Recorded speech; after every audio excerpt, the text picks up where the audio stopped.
జై లక్ష్మీ నరసింహ. మహావతార్ నరసింహ చిత్రం రేపిన సంచలనం ఒక దివ్యమైనటువంటి భావతరంగాలను ప్రసరింపజేసింది. ఎన్నో అద్భుతమైన విషయాలు నేటి సమాజంలో ప్రజల హృదయాల్లో దాగి ఉన్నాయని సత్యాన్ని ఈ చలనచిత్ర విజయం రుజువు చేసింది.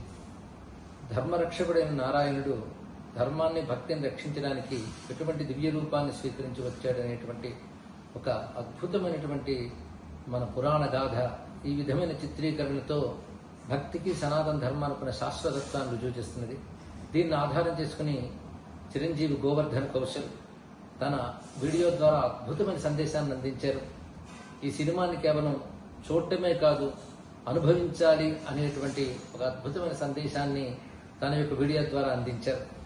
ఇటువంటి యువత విషయాన్ని గ్రహించి ప్రజలకు అందించడంలో ఎంత స్పష్టంగా ఉన్నారనేది స్పష్టమవుతున్నది. ఇక్కడ ఇలాంటి మంచి మంచి వీడియోల ద్వారా మన గోవర్ధన్ కౌశల్ చిరంజీవి ఇంకా ఇంకా వర్ధిల్లాలని, మన యొక్క ధర్మం గురించి ఆయన ఒక అద్భుతమైన అవగాహనతో చెప్తూ ఉన్నారు. అదేవిధంగా ఒక కన్విక్షన్, దాని పట్ల ఒక అనుబంధంతో చెప్తున్నారు. ఈ అవగాహన, అనుబంధము, ఆత్మీయత ఈ మూడు ఇతని మాటల్లో కనబడుతున్నాయి.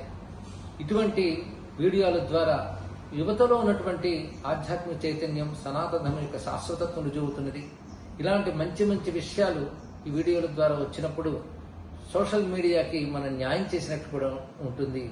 చిరంజీవికి సంపూర్ణమైనటువంటి స్వామివారి ఆశీర్వచనాలను ఆశిస్తూ శుభం భూయాత్.